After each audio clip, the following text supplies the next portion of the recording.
सीतापुर जनपद के मानपुर थाना क्षेत्र अंतर्गत कृषि विज्ञान केंद्र कटिया में प्रदेश के कृषि मंत्री सूर्य प्रताप शाही ने निरीक्षण किया। ये निरीक्षण खाद्य एवं कृषि संगठन फाओ द्वारा वैश्विक प्रौद्योगिकी मान्यता से संभावित राष्ट्रीय मत्स्य अनुवंशिक संसाधन ब्यूरो अनुसूचित जाति उपयोजना के अंतर्गत किया गया। इस दौरान कृषि मंत्री ने रंगीन मत्स्य बीज बैंक एवं रंगीन मत्स्य कृषक पाठशाला का फीता काटकर उद्घाटन किया। कार्यक्रम के दौरान मंत्री ने गौशाला में गायों को गुड़ खिलाया, विभिन्न प्रकार की सब्जियों का अवलोकन किया तथा गेहूं की फसल की ड्रोन से सिंचाई की जानकारी ली। इसके साथ ही छत पर लगाए गए पौधों के बारे में भी जानकारी प्राप्त की।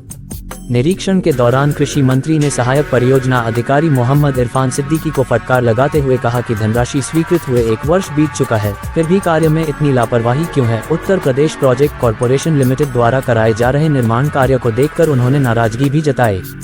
कार्यक्रम में कृषि विज्ञान केंद्र द्वारा किसानों को मत्स्य पालन किट का वितरण किया गया, जिसमें इलेक्ट्रॉनिक तराजू, मछली पालन पेटी, सोलर टॉर्च एवं सोलर लैंप शामिल थे। ये किट किसान इंद्रपाल, कल्लू राम, प्रभाकर कुमार, मदन और राजकरण को वितरित की गई। मौके पर बिसवा विधायक निर्मल वर्मा, भाजपा जिला अध्यक्ष Rajesh Shukla, MLC Pawan Singh, Sudhakar Shukla, Poonam Mishra, doctor Dayashankar Srivastava, doctor Shailendra Kumar Singh तथा मिशन नवशक्ति की नोडल अधिकारी डॉक्टर पूनम जयंत सिंह मौजूद रहीं। कार्यक्रम के दौरान मानपुर थाना क्षेत्र का भारी पुलिस बल तैनात रहा। इसके साथ ही भाजपा कार्यकर्ता एवं बड़ी संख्या में स्थानीय लोग भी उपस्थित। ये कृषि विज्ञान सीता केंद्र 2 पर आया हुआ हूँ मैं। कृषि विज्ञान केंद्र किसानों को वैज्ञानिक और व्यावसायिक खेती करने का एक मॉडल के रूप में तैयार किया गया है, जहाँ पर किसान को यहाँ बुला करके और प्रशिक्षण भी दिया जाता है और उनको उत्साहित भी किया जाता है कि इस तरीके की व्यावसायिक खेती या तकनीकी तरीके पर खेती को करें, जिससे कि उनका उत्पादन बढ़े, लागत में कमी आए और अच्छी कीमतें मिलें।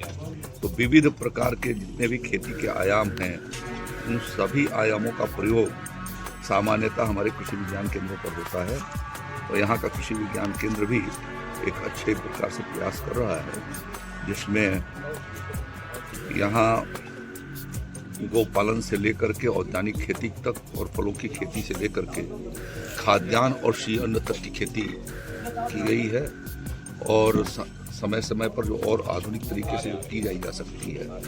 इस समय रंगीन मछलियों का बाजार भी जो सजावटी हैं उनके लिए काफ़ी तेज़ी से आगे बढ़ा है, तो उसकी को भी यहाँ के किसानों के यहाँ ये पैदा करा रहे हैं और एक अच्छा प्रयास इन्होंने किया हुआ है। यहाँ के साइंटिस्ट भी लगन के साथ काम कर रहे हैं। मैं उन सबको अपनी ओर से धन्यवाद देता हूँ।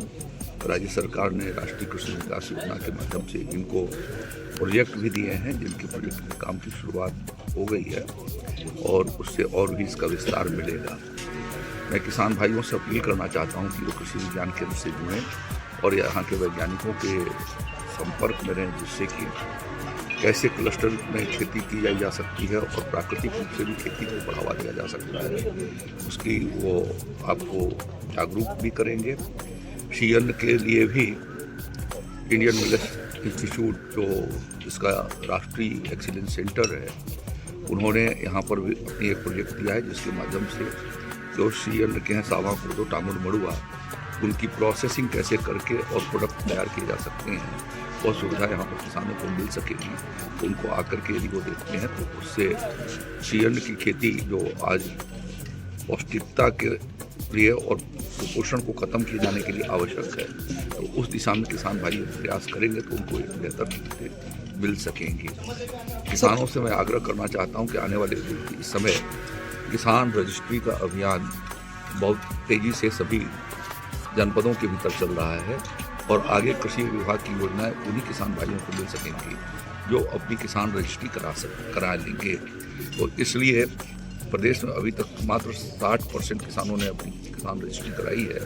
मैं उनसे आग्रह करना चाहूँगा कि वो अपने खेतों के कागजात, अपने आधार कार्ड और अपने बैंक अकाउंट और मोबाइल नंबर, उसको लेकर के वो अपना फार्मर रजिस्ट्री के भीतर वो हिस्सेदारी बटाएं, जिससे वो योजनाओं का ठीक प्रकार से आगे के दिनों में लाभ उठा सकें। अन्यथा फिर उनको यदि नहीं मिलता है तो फिर वो शिकायतें करते हैं, इसलिए शिकायतें वो न करें। इसलिए मैं उनको 1.5-2 महीना पहले ही जागरूक कर रहा हूँ कि आगे 1 अप्रैल से योजनाओं का लाभ उन्हीं किसान भाइयों को मिल पाएगा जो फार्मर रजिस्ट्री कराएंगे। तो इसलिए वो पहले फार्मर रजिस्ट्री करा लें, जिससे कि पीएम किसान सम्मान निधि से लेकर के हमारे अनुदानित बीज योजना चलती है, कृषि यंत्रों की चलती है, फर्टिलाइजर की चलती है, वो सारे योजनाओं का लाभ तभी वो उठा पाएंगे जब वो किसान रजिस्ट्री करें।